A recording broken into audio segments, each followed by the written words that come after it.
2시간 전에 마감한 트레이더가 생생하게 전하는 글로벌 마켓 리뷰 델타원입니다. 오늘 글로벌 시장은 상승한 것일까요? 하락한 것일까요? 아시아 시장이야 전일 미국 시장이 종가 저가 마감을 의식한 추가 하락이 나왔지만 유럽과 미국은 반등이 나왔다고 언론에서 이야기하고 있을 텐데요. 트레이더의 관점에서 이야기하면 어제와 같은 모든 섹터에 이 닥치고 묻지마 차익 실현 매도는 나오지 않았지만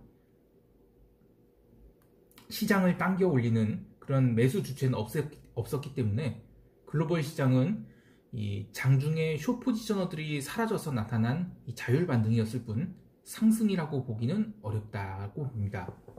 자, 글로벌 파이낸셜 배틀그라운드의 소식을 생생하게 전해볼까요? 아시아장부터 스타트하겠습니다. 아시아 세션은 이 출발은 되게 험악했습니다. 코스피는 마이너스 1.4% 갭 다운을 했는데 처음에는 이제 반등 시도를 좀 하려고 했습니다만 홍콩 세션에서 반등이 제대로 안 나왔죠. 그래서 전일 저가권까지 밀렸고요. 또 결국에 장 후반 들어서 계속 반등을 못하면서 아래쪽으로 이제 버벅대면서 끝났습니다. 이제 월봉 시작일에 거의 다 왔습니다. 그래서 아무래도 이 다음 주 수요일에 월봉이 완성되기 때문에 여기서 더 반등하는 것은 쉬워 보이지 않습니다. 그래서 오늘 이제 어제 미국장이 이제 반등을 했기 때문에 아시아 시장이 반등은 좀 할 텐데요. 이 유럽 그 야간 옵션에서 코스피 선물, 그러니까 코스피 옵션이 그래도 반등을 했기 때문에 오늘 갭 상승이 나온다면 또 점점 흘러내리는 그런 조정이 나오지 않을까 싶습니다. 일본 시장은 어제 변동성이 굉장히 낮았죠. 계속 저변동성을 보여주고 있는데요. 이 글로벌 시장을 보면 대부분 이제 9월에 초입에 다 이제 폭등을 해서 출발을 합니다. 그런데 9월에 3일까지 이제 그 상승을 하고 나서 그다음부터는 줄곧 다 하락을 했죠.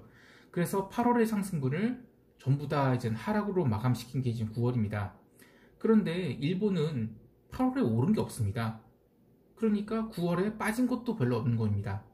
즉 어제 이제 글로벌 자산군들에서 묻지마 매도가 나온 것들은 대부분 8월에 폭등을 한 것들입니다. 그래서 9월에는 그냥 그런 가파른 상승이 나타나지 않고 더 밀리기 시작하니까 아예 8월의 상승분에 대해서 스탑로스를 하거나 아니면 올해 피스컬 이어로 그냥 마감을 좀 빨리 치자라는 입장에서 숏 포지션이 나온 것이라는 것입니다. 그러니까 일본은 애당초 오른 게 없으니까 숏이 나올 것도 없는 겁니다. 홍콩도 이 코스피와 마찬가지로 장 초반에는 이제 반등을 준 듯했으나 이제 빠르게 매도가 나왔죠. 그리고 오후 세션은 아예 홍콩이 저가권에서 출발을 해버립니다. 이 아시아권이 조만간 긴 연휴를 맞이하게 되죠. 그리고 이번 연휴 동안에는 이 투자 심리를 극적으로 바꿔줄 만한 그런 개선이 기대되는 게 없습니다. 그래서 아직은 이 연속적인 반등이 나오기 힘들어 보인다. 그게 요점입니다. 자, 유럽 세션 볼까요? 그나마 좀 다행인 거는 이 아시아의 오후 세션에 홍콩이 완전 박살났다고 그랬잖아요. 그래서 유럽 전산장 시작도 분위기는 되게 험악했습니다. 본장 시작을 앞두고 나서는 그나마 다행인 게 이 빠르게 매수 효과가 쌓여서 유럽은 이 본장 시작 후 거의 2시간 동안 스트레이트 매수가 들어왔습니다. 이 독일 IFO 기업 환경 지수는 이 컨센서스와 일치하게 발표됐는데요. 그러면서 이제 그래 어제의 하락은 단순히 이제 북클로징 이익 실현성 매도다. 그러니까 자율 반등 맞다. 그래서 그런 분위기로 반등이 나왔습니다. 그런데 그렇게 반등이 나온 자리가 어제 유럽 현물 기준 전일 마감 가격 부근이었죠. 그러니까 이제 어제 유럽 세션 현물 마감 후에 미국이 또 추가로 하락을 해서 이제 종가 저가로 마감했죠. 그리고 오늘 아침에 아시아 세션 또 박살나면서 미국 지수 선물들이 더욱더 하락을 했습니다. 그래서 보니까 유럽이 같이 따라 내려가면서 유럽 지수들이 거의 갭으로 마이너스 1.5% 이상 3시, 그러니까 한국 시간으로 3시쯤에 거기서 움직이고 있었죠. 그러니까 어제 하락을 하고 나서 또 갭으로 유럽이 마이너스 1.5%가 출발한다는 것은 유럽 세션 그 자체에 문제가 있지 않고서는 나타날 수 있는 현상이 아니죠. 그래서 유럽은 빠르게 그냥 반등을 했다. 이건 아주 자율 반등이란 겁니다. 그리고 또 그렇게까지 하락을 하는데 변동성 지수는 오르지는 않았어요. 그래서 지금 제가 얘기하는 게 시장이 투매가 나올 분위기는 절대 아니다. 단순히 매도자들이 어떤 이익 실현성 매도가 나와서 그런 거지, 막 그 패닉셀 이런 거는 나오지 않는 것이다. 나올 가능성이 굉장히 낮다라고 보는 게 맞습니다. 아무튼 그 유럽 시장을 이제 정리를 하면, 유럽은 현물 기준으로는 이 갭다운 나온 것을 빠르게 채웠다. 그리고 그 IF 지수, 그러니까 경제 지표는 잘 나왔는데 여기서 더 위로 당기려는 그런 매수세는 없었다. 그 정도로 시장을 해석할 수 있겠습니다. 그리고 어제 아시아와 유럽 세션에서 그저께 그 매도 나온 자산군들, 뭐 오지달러 숏 계속 나오고 또 구리 숏도 계속 나왔죠. 그리고 그렇게 해서 미국 본장 열리기 1시간 전에 미국이 주간 신규 실업수당 청구 건수가 나왔는데, 이게 그래도 컨센서스는 좀 좋았습니다. 아, 지난주엔 좀 나쁘게 나왔지만 이번 주엔 좀 잘 나오겠지. 물론 이 80만 건 초반까지 나와도 이거 잘 나온 것까지는 아닙니다. 왜냐면 제가 그러잖아요. 항상 일주일에 80만 명이 그 일자리를 잃어서 나 저기 그러니까 실업수당 달라고 한다. 이거는 굉장히 안 좋은 거죠. 그런데 오늘 87만이 나왔어요. 그러니까 이게 뭐야 이거. 80만 초반이나 또는 뭐 어떤 곳에서는 70만 후반까지도 줄어들 거라, 앞에 7자가 들어올 줄 알았는데 무슨 뒤에 이제 87만이 나와버린 겁니다. 그래서 투매가 나왔죠. 근데 이제 그렇게 투매가 나오는데도 불구하고 변동성이 안 올라요. 그래서 이 투매는 그냥 그 마켓 뎁스가 낮은, 그러니까 미국의 본장 시작 전에는 아무래도 이제 거래량이 좀 호가가 부족하지 않습니까? 그런 상황에서 나온 하락이기 때문에 이거는 좀 되돌림이 나올 수 있겠다. 그렇게 판단을 해야 되는 겁니다. 결국 이제 미국 본장 시작 30분 전에 그 어제 나타난 그런 숏 자산군들이 대부분 바닥을 다 찍어버립니다. 그리고 마찬가지로 미국 본장 시작하면서는 쭉 반등이 나왔어요. 이제 미국 세션 좀 볼게요. 어제 제가 S&P 3265선이랑 나스닥 그 1925선이 굉장히 중요한 전환점이 될 것이다 얘기를 했는데요. S&P는 그 자리까지 반등을 했습니다. 근데 나스닥은 좀 더 반등을 해서 11,000선까지 반등을 했습니다. 그러나 역시 이제 유럽 시장과 마찬가지로 이 추가 상승은 버거워하는 모습이었죠. 그래서 오늘 나온 경제 지표인 신규 실업수당 청구 건수, 요거가 안 좋게 나와서 기록된 자리인 S&P 3200은 아주 중요한 자리가 되는 겁니다. 즉 다음 주에 또 이제 매주 나오니까 다음 주에 그 신규 실업수당 청구 건수 또 나올 텐데, 이번 건보다 좀 더 줄어든다. 그러면 이제 고용시장 개선이잖아요. 그런데 S&P 3200을 깬다? 그러면 시장은 굉장히 나쁘다는 겁니다. 그런데 다음 주에 신규 실업수당 청구 건수가 이번보다 좀 잘 나왔어요. 그래서 고용시장이 이제 바닥 친 건가? 라는 그런 게 나와야 되는데 그게 안 나오고 더 나빠졌다. 그런데도 S&P가 3200을 안 깬다? 그러면 이젠 바닥 천 거다. 현물 바닥 쳤다. 그렇게 좀 해석할 수 있겠습니다. 자, 어쨌든 그 고용 지표는 분명히 좋아져야 됩니다. 그런데 안 좋아지고 있기 때문에 S&P가 이제 계속 그 마켓 센티먼트가 안 좋은 거고요. 근데 또 한편으로는 주택 시장 지표는 발표가 됐는데 또 잘 나왔어요. 근데 주택 지표는 그 코비드-19, 그러니까 코로나가 이제 나오면서 바뀐 아주 중요한 것 중에 하나입니다. 즉 사람들이 계속 재택을 하고, 그리고 그냥 나는 이렇게 한국으로 아파트 같은 그런 공동주택에서 살지 않고 그냥 못나도 자기의 그 집에서 살고 싶어하는 그런 심리가 굉장히 커진 거죠. 그 코비드 이후에는. 그래서 주택 지표는 상당히 앞으로도 좋을 것으로 봅니다. 그리고 이제 멕시코 페소화도 이제 오늘 미국 본장 시작 전에 기록한 저점에서 강력한 반등을 했고, 그래서 어떤 시장에서 오늘 재료가 좋은 게 있어서 반등한 게 아니라 그냥 어제까지 있었던 그런 매도 압력이 미국 시장에서는 사라졌다. 그렇게 해서 자율 반등이 나왔다. 그렇게 봐야 되겠습니다. 자, 시장 총평을 하면 대부분이 미디어에서 오늘 글로벌 시장 반등에 대해서 이야기하기를 미국이 이제 경기 부양책 협상이 좀 되는 것 같다. 뭐 이런 소식 때문에 반등을 했다고 하는데요.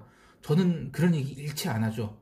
평상시에도 저는 뭐 뉴스에 대한 이야기를 잘 안 하는 편인데요. 왜냐면 저는 이제 트레이더의 관점에서만 시장을 봅니다. 가장 중요한 거는 이 경제 지표예요. 그리고 경제 지표에 대한 컨센서스. 근데 컨센서스보다 잘 나왔을 때 또는 안 나왔을 때의 그 마켓 임팩트가 어떤지. 그리고 자산군들을 거의 다 동시에 보는데 그런 자산군들 간의 상관계수가 그 리스크 온과 리스크 오프를 구분했을 때 리스크 온, 그 어떤 상관계수가 몰릴 때가 있고, 그러니까 1에 근접하는 자산군들이 이렇게 많아질 때가 있고, 그 얘기는 뭐냐면 이제 시장의 분위기가 쏠린다는 얘기죠. 그리고 어떤 경우에는 자산군들 간의 상관계수가 줄어듭니다. 그러면 이건 뭐냐면 그냥 각계 전투, 즉 개별 이슈들만 있는, 그래서 방향성 없는 그런 장이 나올 때가 있는데, 이 상관계수가 1에 가까워질수록, 즉 투자 센티먼트가 롱이든 숏이든 쏠릴 때 그때를 잘 봅니다. 그래서 그거를 저는 한쪽으로 쏠리는데 그게 그 리스크 온 방향이다 그러면 시장을 강세장으로 보고, 리스크 오프 방향이다 그러면 약세장으로 보거든요.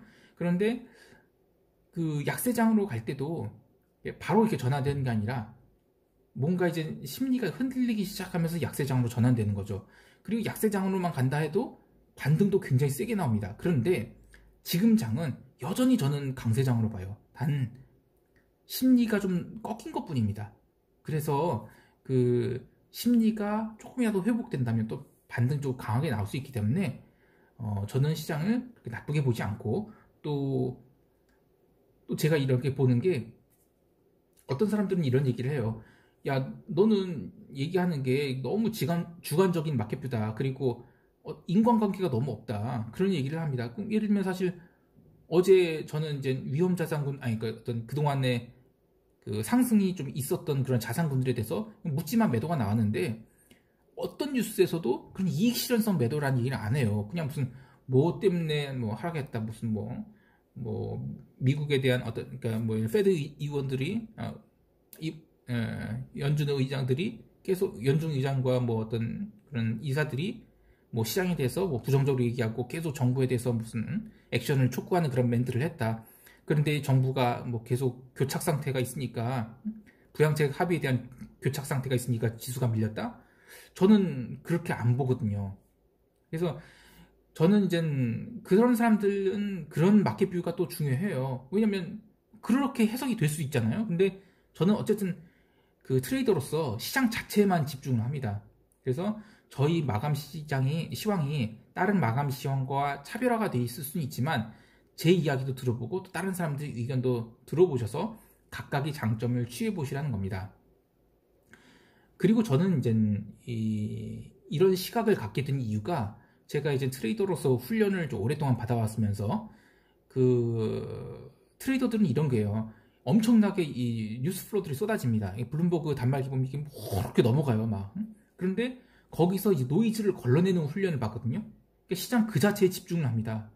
그러면서 가격이 변화에 중요한 역할을 하는 동인과 이 마켓 메이커들이 유동성 공급을 위해서 이리저리 흔드는 것을, 이걸 구분합니다.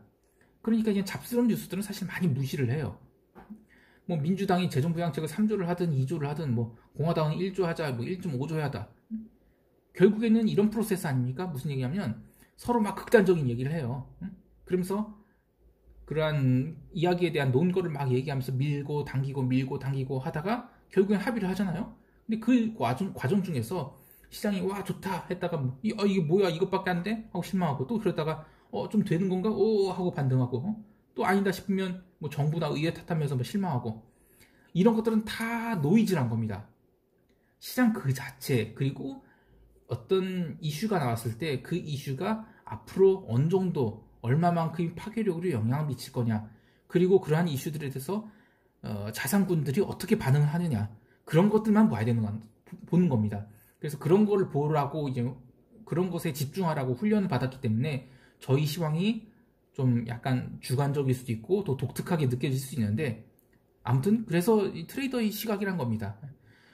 아무튼 뭐 원칙적으로는 오늘 미국 고용지표 안 좋게 나왔습니다. 그래서 시장을 하락하는 게 맞는데, 본장 시작 전에 이미 다 하락을 한 상황이라서 지표가 본장에 영향 주지 않았다. 그러나 다음 주에도 이 지표 계속 나쁘게 나오면 문제 있을 것이다. 그런데 다음 주에도 또 지표가 나쁘게 나왔는데 시장이 오늘 기록한 자리 S&P 3200을 안 깬다.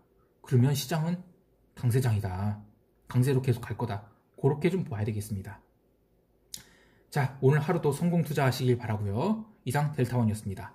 감사합니다.